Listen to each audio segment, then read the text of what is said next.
Hey everybody, welcome back to the channel. I know it's been a while. I've been sick a little bit, got the COVID, but I'm back.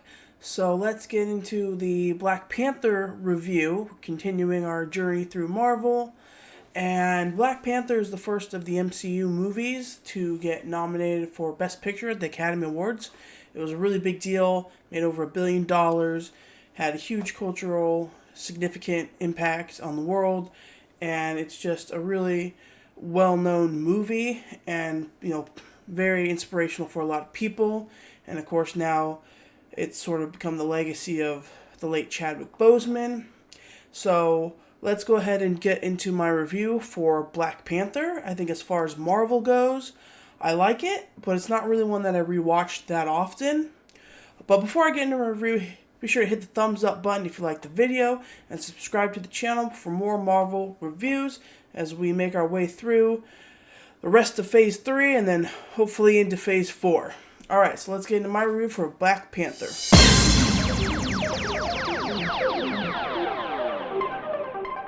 So the movie opens with the narration of the origins of Wakanda and vibranium. It says that a meteor landed in Africa, and that's what brought the vibranium. And there was 5 tribes that then created Wakanda around the vibranium. And Bast, the panther god, led them to the heart-shaped herb flower that was created out of the vibranium that was in the soil. And that grants the person that drinks it superhuman strength, speed, instincts, sort of similar to the super soldier serum. My question is, why does only one person get it? I mean, just give it to everybody, but because they have a lot of it, we see they're have a whole farm of these heart-shaped herbs.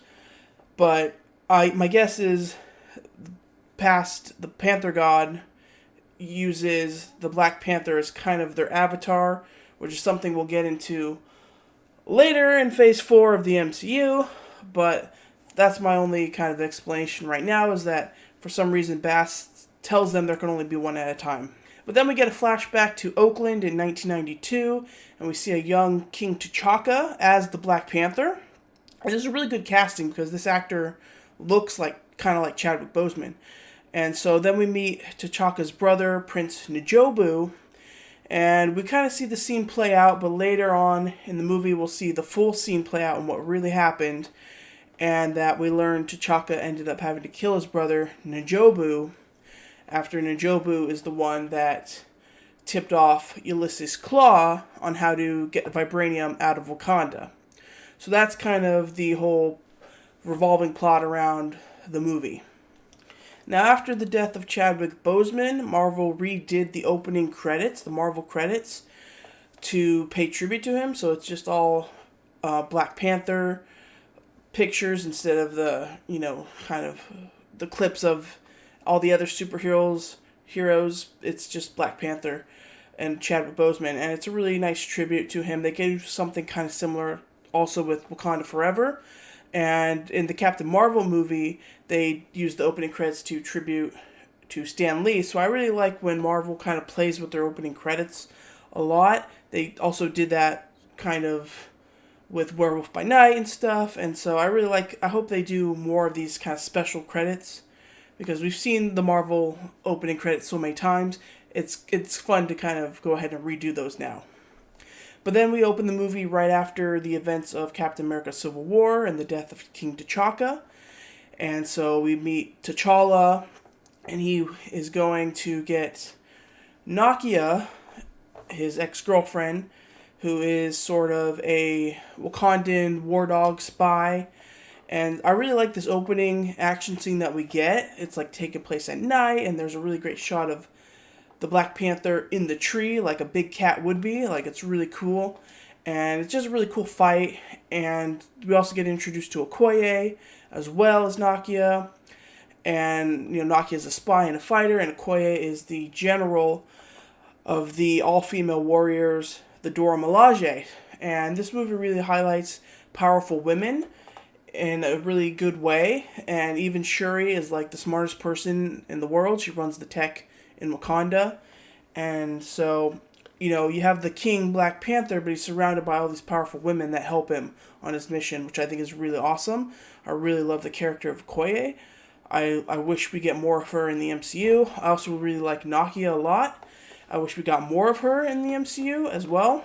But this movie does a really good job of showing these women in a positive light. It's very, very inspirational. So then we meet the villain, Eric Killmonger, stealing vibranium weapon from the Great British Museum, and he's working with Ulysses Klaue, who we met briefly in Avengers Age of Ultron, played by Andy Serkis. He got his arm cut off by Ultron in that movie, and now he has a vibranium fake arm that he can shoot like blasts out of and stuff. And so they've teamed up. So then we get the Wakanda ceremony of crowning the king, which requires T'Challa to remove his Black Panther powers and sort of fight in a ritual combat for the title of king and possibly Black Panther. I'm not really sure because his dad was king, but he was the Black Panther in Civil War, so there can be two different people. So I'm not really sure which the ceremony is fighting for because they take away his Black Panther powers to make it equal, but whoever wins, are they both king and Black Panther? If somebody has the answers to this, I would love to know. But it's really great because this movie does a great job of realizing the culture and country of Wakanda. And, we see the any of the 5 tribes can put forth a warrior to challenge for the throne. So M'Baku, the leader of the Jabari tribe, challenges and almost beats T'Challa, actually. And I really like M'Baku. He's a pretty cool character. Very huge. And I just like his physical presence. And so T'Challa wins, and he gets to take the heart-shaped herb again, and he goes to the ancestral plane, his spirit does, and there he meets up with his father, and his King T'Chaka tells him that it's hard for a good man to be king, which is kind of also the theme of the movie as well. It's like, how do you maintain your goodness while trying to also protect your people? Sometimes you might have to do things you don't want to do. And that's going to come into play at the end of the movie as well. So the theme of the movie is that Wakanda should share its technology, vibranium, resources to help the oppressed black people all around the world. Killmonger wants to use the vibranium weapons to empower those people to essentially take over and rule and kind of flip the oppression upon people, while Nakia simply just wants to help liberate the people and sort of make an equilibrium. And so it's kind of minimal differences of philosophy, but that's sort of the theme is should Wakanda be taking more action around the world to help people of color. And in the end, T'Challa kind of follows the Nakia's more rational line of advice because Killmonger, at one point, Killmonger says, like, we're going to take over and anybody that opposes us will kill them and their children. And so, yeah, he's right that Wakanda needs to do more, but his methods and actions are what's wrong. And so, after confronting and meeting Killmonger, it sort of opens T'Challa's eyes about the wrongs that Wakanda has done to people, even their own people, and the crimes that his father has committed, and that, yes, it's hard for a good man to be king, but T'Challa is a good man, and so he's going to make those changes in the end. We also get a new Black Panther suit that absorbs kinetic energy and then, redirects it, and so it glows purple when it does that. And I like the look of the old suit, actually. I think the old suit looks better, but I do like the purple, coloring on this new suit, and the enhancement of the kinetic energy is really kind of cool and kind of gives him that a little bit of extra power. So I really do like that. My favorite scene in this movie is when they go to South Korea and they're at the casino where they meet up with Klaue and Everett Ross. Klaue tries to sell vibranium to the CIA, and we see Everett Ross, who we also met in Civil War as well. And then ultimately Killmonger kills Klaue as a way to get into Wakanda. And I like this because it really kind of has a James Bond almost type of feel to it, where we're doing these dealings and spy work inside this really cool casino. And then we get a cool car chase after that and everything. And so they capture Klaue, but Ross is injured when Killmonger comes to break Klaue. We also learn that Killmonger is the son of Prince N'Jobu, And then he does kill Claw to gain entrance into Wakanda, and he challenges T'Challa to the throne because he's of royal blood. He has a right to do that. And then he throws T'Challa over the waterfall, and so for a good chunk of the movie, we think T'Challa's dead. And so then it kind of switches to Killmonger, and so when he takes the heart-shaped herb, he actually goes back to that apartment in Oakland that we saw at the beginning, and as a young boy, and he sees his father there. And it's actually a really great emotional scene between them. It's kind of sad. The dad asks, why are there no tears for me? And the kid's like, well, that's just how it is around here. People die.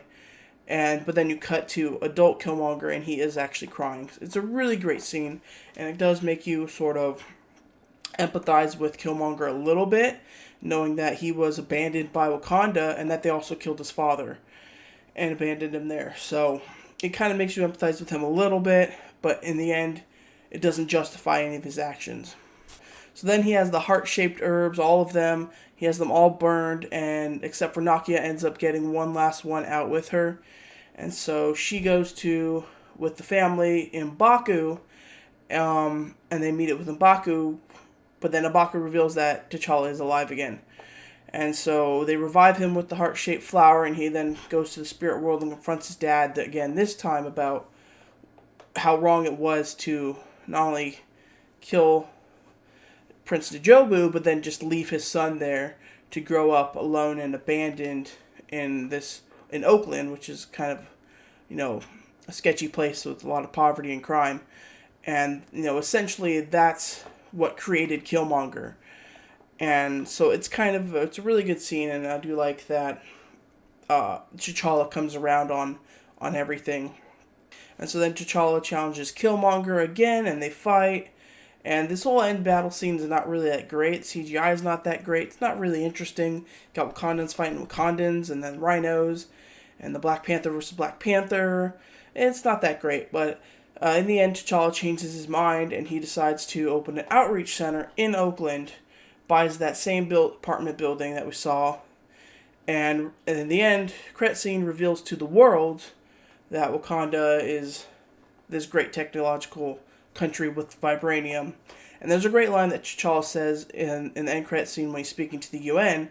He says, "In times of crisis, the wise build bridges while the foolish build barriers," which I think is a great message that really applies to our current political climate, but also kind of applies to toxic fandom as well. I think in a lot of ways, so, I guess there's a lot of foolish people in the world, but, let's all be wise. Yeah, let's listen to T'Challa about that message, because I think it's a really great message. So overall, for me, this is a good movie. I can see why a lot of people really love it. For me, I don't love it. I think that I don't really like T'Challa as much as I did in Civil War. He kind of takes a back seat in a lot of ways to this movie. He gets overshined by Killmonger, who's a great villain. He gets overshined by the awesome female characters, Okoye, Shuri, Nakia, and sometimes M'Baku. So I think, it's really more about his journey into becoming what kind of king he wants to be. But it's not as interesting as what we had in Civil War. But again, I do love all those supporting characters. I think they're all really great. And, so I think I like the first half of the movie better. Feels more of like a James Bond adventure film. And then the last sort of bit kind of takes over and becomes a Killmonger story, which is great for a great villain, but doesn't make for the good hero journey. And again, I love the female characters that we get.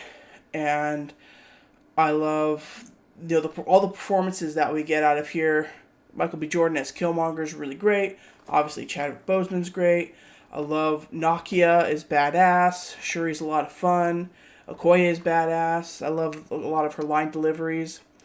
And Andy Serkis as Claw is just kind of over the top and ridiculous, but in a very fun way.